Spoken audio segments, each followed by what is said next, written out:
Welcome to Suman TV. విదేశాల్లో చదవాలి, settle అవ్వాలనేది చాలా మంది కల. మరి దానికి రూట్ మ్యాప్ ఎలా వేసుకోవాలి, మీకున్న డౌట్స్ ఎలా క్లారిఫై చేసుకోవాలి అని ఆలోచిస్తున్నారా? సో మీకున్న బెస్ట్ ఆప్షన్ ఎక్సెలా ఇమిగ్రేషన్ కన్సల్టెన్సీ. మరిన్ని డౌట్స్ క్లారిఫై చేసేందుకు మనతో పాటు ఉన్నారు ఎక్సెలా ఇమిగ్రేషన్ నుంచి సీనియర్ ఇమిగ్రేషన్ ఎక్స్పర్ట్ జహంగీర్ గారు. వారితో మాట్లాడదాం. నమస్తే అండి. నమస్తే అండి. సో మెయిన్ గా విదేశాల్లో చదవాలి, సెటిల్ అవ్వాలి అనుకునే వాళ్ళకి first of all A countries best? అంటే ఇమిగ్రేషన్ వచ్చేసి పిఆర్ వీసా అండి. ఇమిగ్రేషన్ వీసాస్ అంటే పిఆర్ చేస్తాం. పిఆర్లో వచ్చేసి కెనడా పిఆర్, ఇంకోటి ఆస్ట్రేలియా. ఎవరైతే ప్రొఫెషనల్స్, వర్కింగ్ ప్రొఫెషనల్స్ ఉన్నారో వాళ్ళు సెటిల్ అవ్వాలనుకుంటున్నారంటే ఈ 2 కంట్రీస్ అనేది బెస్ట్. ప్రజెంట్ అయితే కెనడా, దాని తర్వాత ఆస్ట్రేలియా. ప్రజెంట్ వచ్చేసి మనం చేసే కంట్రీస్ వచ్చేసి ఆస్ట్రేలియా, కెనడా, జర్మనీ, ఇంకా యూకే. కెనడా వచ్చేసి పర్మనెంట్ రెసిడెన్సీ వీసా, ఎవరైతే ప్రొఫెషనల్స్ వెళ్తారో వాళ్ళకి బెస్ట్ ఆప్షన్ అది. దాంతోపాటు Australia permanent residency visa, and దాంతోపాటు వచ్చేసి మనకి UK skill work visa, and Germany job secure visa. ఈ 4 కంట్రీస్ ప్రజెంట్ మనం చేస్తున్నాం. దాంట్లో వచ్చేసి ఫోకస్గా ఎవరైతే ఎక్కువ క్లయింట్స్ మనకు వెళ్తున్నారో స్టూడెంట్స్ గిట్లా, అది వచ్చేసి మన కెనడా ఇంకా ఆస్ట్రేలియాకి. అండ్ ఇప్పుడు ఈ మధ్య కాలంలో చాలా మంది కెనడా ప్రిఫర్ చేస్తున్నారు కదా. సో దాని వెనక అసలు మెయిన్ రీజన్ ఏంటి? కెనడా వచ్చేసి almost lot of job options ఎక్కువ ఉన్నాయండి. ఈవెన్ ఏ ప్రొఫెషనల్ వాళ్ళైనా కానీ అప్లై చేయొచ్చు దీనికి. ఐటీ కానీ, నాన్ ఐటీ కానీ ఎవరైనా కానీ అప్లై చేయొచ్చు. మినిమం వాళ్ళకి డిగ్రీ తర్వాత మాస్టర్స్ ఏమున్నా కానీ ఒక 2 years ఎక్స్పీరియన్స్ ఉంటే ఎవరైనా కానీ కెనడా పిఆర్కి అప్లై చేసుకోవచ్చు. కెనడా పిఆర్లో వచ్చేసి ఏంటి అంటే ఫ్రీ కల్చర్, ఫ్రెండ్లీ కంట్రీ. అది వచ్చేసి ఇంకోటి వచ్చేసి మన వాళ్ళు ఎక్కువ ఉంటారు. ఆల్మోస్ట్ 40% పాపులేషన్ ఇండియానే ఉంటుంది అక్కడ. ఇంకోటి వచ్చేసి జాబ్స్ కూడా ఈజీగా ఉంటాయి.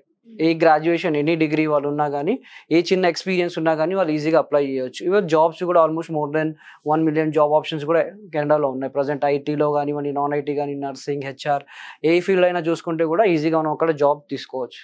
అండ్ పిఆర్ ప్రాసెస్ కి ఎంత టైం పడుతుందండి? ఈ టోటల్ ప్రాసెస్ అనేది మనకి 8 months ఉంది. దీంట్లో ఫస్ట్ వచ్చేసి మనకి ఎలిజిబిలిటీ వచ్చేసి ఏజ్, క్వాలిఫికేషన్, వర్క్ ఎక్స్పీరియన్స్, దాంతోపాటు ఐఎల్స్ అండి.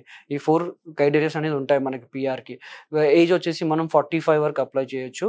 క్వాలిఫికేషన్ వచ్చేసి any degree and masters. Degree ఉంటే 2 years ఆఫ్ ఎక్స్పీరియన్స్ ఉండాలి. మాస్టర్స్ ఉంటే మినిమం 1 year ఎక్స్పీరియన్స్ ఉన్నా కానీ వాళ్ళు పిఆర్కి అప్లై చేయొచ్చు. ఫస్ట్ అనేది దీంట్లో ప్రొఫైల్ ఎవాల్యుయేషన్ చేస్తాం. అంటే ప్రాసెస్ టీమ్ అనేది వర్క్ అవుతుంది. త్రూ అవుట్ మీకు పిఆర్ వీసా వచ్చే వరకు ప్రాసెస్ టీమ్ రెస్పాన్సిబిలిటీ అనేది ఉంటుంది. ఫస్ట్ చాలా మంది క్లయింట్స్ అనుకుంటారు అదే సపరేట్ ఆస్ట్రేలియాకి వెళ్దాం, కెనడా, అదర్ యూకే, చాలా మంది ఏదో కంట్రీస్ అనుకొని వస్తారు. బట్ వాళ్ళ ప్రొఫైల్కి తగ్గట్టు మనం అనేది సజెస్ట్ చేయాలి వాళ్ళ కంట్రీ అనేది. ఇప్పుడు ఒక క్లయింట్ విజిట్ కాగానే తన ప్రొఫైల్ చూస్తాం. ఫస్ట్ ప్రొఫైల్ ఎలా ఉంది, తన ఈ బ్యాక్గ్రౌండ్ ఆఫ్ ఎడ్యుకేషన్ ఉంది, తన వర్క్ ఎందులో చేస్తారు, అవన్నీ చూసిన తర్వాత వాళ్ళ కంట్రీ అనేది సజెస్ట్ చేస్తాం. ఎందుకంటే బ్లైండ్లీగా వెళ్ళినాం అనుకోండి, వాళ్ళకి జాబ్ ఆప్షన్స్ అనేది కొంచెం తక్కువ ఉంటాయి. అందుకని సజెస్ట్ చేస్తాం అనేది బెస్ట్ కంట్రీ అక్కడ. ఇక్కడ వచ్చేసి ఫస్ట్ ఎలిజిబిలిటీ వచ్చేసి మనకి కెనడాకి 67 points ఉంటాయి. ఈ పాయింట్స్ వచ్చేసి ఏజ్, క్వాలిఫికేషన్, వర్క్ ఎక్స్పీరియన్స్ పైన క్యాల్కులేట్ అవుతాయి. దీనికి ప్రొఫైల్ ఎవాల్యుయేషన్ జరుగుతుంది. ఈ ప్రొఫైల్ ఎవాల్యుయేషన్లో వాళ్ళకి తెలుస్తుంది ఏంటి అంటే వాళ్ళకి ఏజ్కి ఎన్ని పాయింట్స్ వస్తున్నాయి, క్వాలిఫికేషన్కి ఎన్ని పాయింట్స్ వస్తున్నాయి, వర్క్ ఎక్స్పీరియన్స్కి ఎన్ని పాయింట్స్ వస్తున్నాయి, ప్రజెంట్ వాళ్ళు చేస్తున్న రూల్స్ అండ్ రెస్పాన్సిబిలిటీస్ ఎంతవరకు అక్కడ మ్యాచ్ అవుతున్నాయి, వాళ్ళ జాబ్ ఆప్షన్ ఏముంటుంది అక్కడ, ఈచ్ అండ్ ఎవ్రీథింగ్. అంటే పిఆర్లో ఏ ప్రోగ్రామ్కి వారి ఎలిజిబిలిటీ అనేది మనకి ప్రొఫైల్ ఎవాల్యుయేషన్లో తెలుస్తుంది. ఈ ప్రొఫైల్ ఎవాల్యుయేషన్ రిపోర్ట్ అనేది వితిన్ 24 hours వస్తుంది. అదే క్లయింట్కి సేమ్ మనం ఎక్స్ప్లెయిన్ చేస్తాం అనమాట. ఎక్స్ప్లెయిన్ చేసిన తర్వాత వాళ్ళ డౌట్స్ అన్ని క్లియర్ చేసిన తర్వాత ఈ పిఆర్ ప్రాసెస్ అనేది స్టార్ట్ అవుతుంది. దాని తర్వాత ఈ త్రూ అవుట్ టోటల్ ప్రాసెస్ అనేది మనకి 8 months టైం. ఈ 8 months టైంలో వెస్ట్ ప్రాసెస్ అనేది జరుగుతుంది. దాంతోపాటు వాళ్ళకి ఐఎల్స్ ఎగ్జామ్ అనేది రాయాల్సి వస్తుంది. దాని తర్వాత వాళ్ళకి ఈ ప్రోగ్రాంలో వాళ్ళ ఎలిజిబిలిటీ అంటే ఎక్స్ప్రెస్ ఎంట్రీ అనే పూల్ ఉంటుంది. దాంట్లో 3 programs ఉంటాయి మనకి. ఆ ప్రోగ్రాంలో వాళ్ళు దేనికి ఎలిజిబిలిటీ, దాని తగ్గట్టు ప్రొఫైల్ మ్యాచ్ అవుతుందా లేదా చూడాలి. దాని తర్వాత వాళ్ళకి ఐటీఏ తర్వాత మెడికల్స్, పోలీస్ క్లియరెన్స్, దాని తర్వాత పిఆర్ అనేది అప్రూవ్ అవుతుందండి. ఈ టోటల్ ప్రాసెస్ 8 months జరుగుతుంది. అంటే చాలా మంది కన్ఫ్యూజన్ ఏంటంటే 8 months కదా, చాలా లెందీ ప్రాసెస్, ఒక 1 month లో వీసా రాదా, 2 months లో రాదా, అలాంటి కొన్ని కన్సల్టెన్సీస్ కూడా చెప్తున్నాయి కదా. మేబీ అది వాళ్ళ గైడెన్స్ లో కూడా అది కరెక్టేనా? అసలు తొందరగా అవుతుంది? 1 month or 2 months లో అయితే వీసాస్ రావు. ఓకే, మాక్సిమం కొంచెం పేషెన్స్ ఉండి మన డాక్యుమెంటేషన్ కరెక్ట్ గా జరగాలి. ఎందుకంటే అక్కడ వెళ్ళిన తర్వాత మళ్ళీ మీకు ఏమైనా ఇబ్బంది, డాక్యుమెంటేషన్ ప్రకారంగా ఎలాంటి ఇబ్బంది కాకూడదు. అందుకని త్రూఅవుట్ ఒక పర్సన్ అనేది అసైన్ చేస్తాం. దాని కేస్ ఆఫీసర్ అనేది మొత్తం ప్రాసెస్ అయ్యే వరకు తను చూసుకుంటాడు. ఈచ్ అండ్ ఎవ్రీ డాక్యుమెంటేషన్ అనేది స్టార్ట్ నుంచి ఎండ్ వరకు పిఆర్ వీసా వచ్చే వరకు. ఇప్పుడు నాకు డౌట్ ఏంటంటే, యూజువల్ గా కన్సల్టెన్సీస్ చాలా ఉంటాయి. అవును.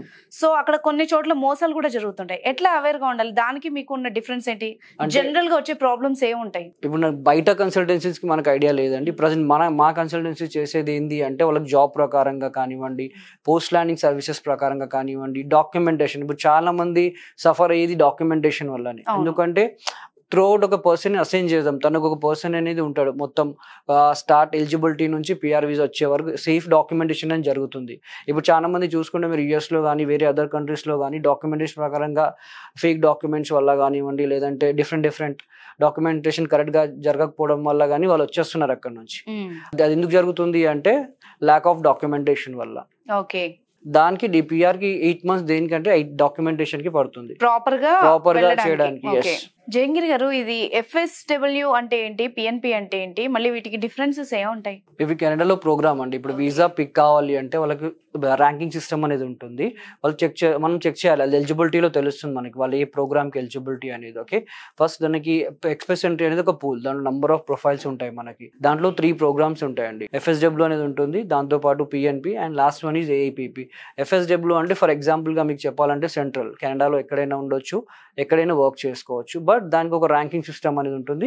క్లయింట్ ఆ ర్యాంకింగ్ మ్యాచ్ అవుతున్నాడా లేదా, ఓకే తనకు ఆ రిక్వైర్మెంట్ మ్యాచ్ అయిందా లేదా FSW కని చూడాలి.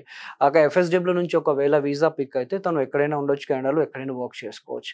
ద సెకండ్ ఆప్షన్, ఒకవేళ FSWకి మీట్ కాలేదు అంటే సెకండ్ ఆప్షన్ ఉంటుంది, అదే PNP, ప్రొవిన్సెస్ నామినీ ప్రోగ్రామ్ అని.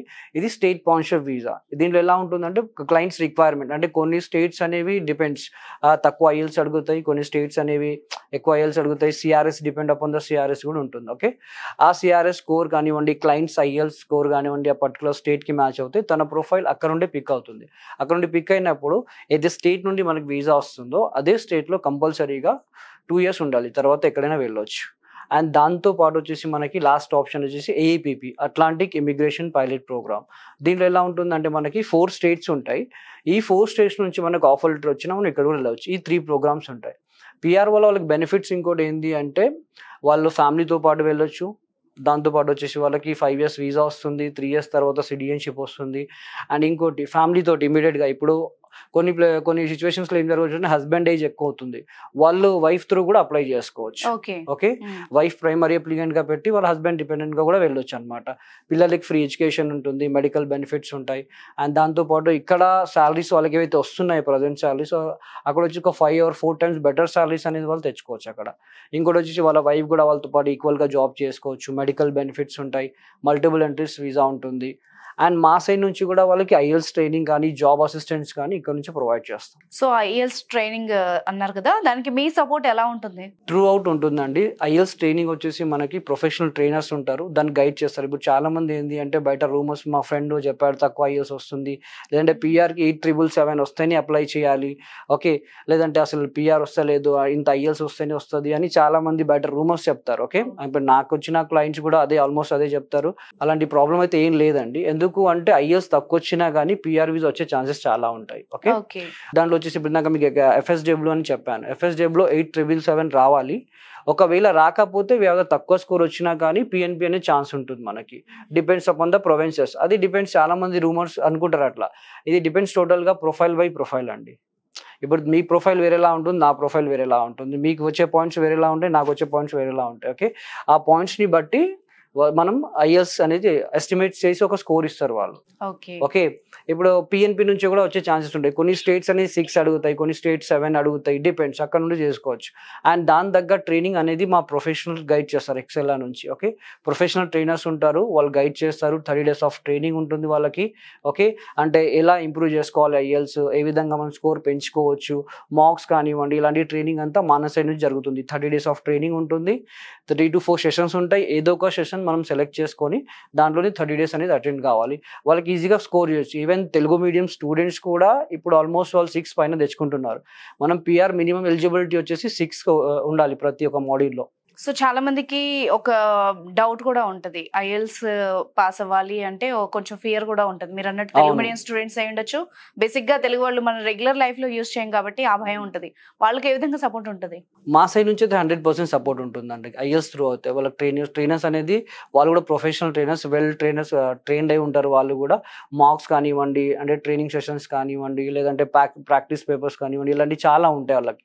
అంటే త్రూ అవుట్ 1 month లో ఈజీగా స్కోర్ చేసుకోవచ్చు. సో పిఆర్ ప్రొసీజర్ అంతా అయిపోయిన తర్వాత మరి అక్కడికి వెళ్ళిన తర్వాత జాబ్ సిచ్యువేషన్ ఏంటి, వాళ్ళకి ఎలా?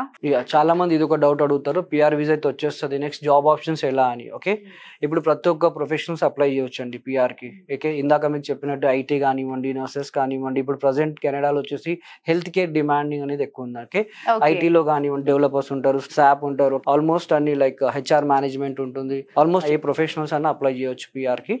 అండ్ దీనికి జాబ్ అసిస్టెన్స్ అనేది మన సైడ్ నుంచి వస్తుంది. వన్స్ పిఆర్ వీసా వచ్చిన తర్వాత మా టీం అనేది వర్క్ చేస్తుంది, ఎక్సెల్ఆర్ టీం అనేది రెజ్యూమ్ మార్కెటింగ్ చేస్తుంది అనమాట. ఓకే, అక్కడ ఉన్న జాబ్ పోర్టల్స్తో కానివ్వండి, అక్కడ ఉన్న కంపెనీస్తో కానివ్వండి టైఅప్ ఉంటాము, వాళ్ళకి అక్కడ రెజ్యూమ్ మార్కెటింగ్ చేస్తాం. ఆల్రెడీ పిఆర్ వీసా పైన పోయిన వాళ్ళు కూడా ఉంటారు, వాళ్ళు ఏమైనా రిఫరెన్స్ ఇచ్చినా కానీ మనం యాడ్ చేసి వాళ్ళకి చెప్తాం అనమాట. ఈజీగా ఇక్కడ ఉండే వాళ్ళు ఇంటర్వ్యూ ఫేస్ చేసి జాబ్ చూసుకొని కూడా వెళ్ళొచ్చు. సో ఇప్పుడు ఎక్సెల్ అని కన్సల్ట్ అవ్వాలంటే మిమ్మల్ని ఎలా రీచ్ అవ్వాలి? బ్రాంచ్కి విజిట్ కావాలి అంటే ఆల్మోస్ట్ మనకి ఏపీలో విజయవాడ ఉంటుంది, గుంటూరులో బ్రాంచ్ ఉంది. ఓకే, దాంతోపాటు వైజాగ్లో కూడా బ్రాంచ్ ఉందండి. హైదరాబాద్లో చూసుకుంటే కుక్కడపల్లిలో బ్రాంచ్ ఉంది, దాంతోపాటు మాదాపూర్లో కూడా బ్రాంచ్ ఉంది. మనకి ఏ బ్రాంచ్ కైనా మీరు విజిట్ అయ్యి ఇమిగ్రేషన్ ప్రాసెస్ గురించి తెలుసుకోవచ్చు. ఐదర్ వెబ్సైట్ కూడా మీరు లాగిన్ కావచ్చు అండి, www.exceller.com మీరు లాగిన్ అయితే అక్కడ నుంచి కూడా ఇన్ఫర్మేషన్ అనేది మీకు వస్తుంది. సో వ్యూవర్స్ చూసారు కదా, మీకు కనుక ఇమిగ్రేషన్ గురించి ఎలాంటి డౌట్స్ ఉన్నా, ఎక్సెల్ గురించి మీరు ఏమైనా సర్వీస్ తీసుకోవాలనుకున్నా కూడా స్క్రీన్ మీద ఉన్న నెంబర్ని కాంటాక్ట్ అవ్వచ్చు. Thank you so much.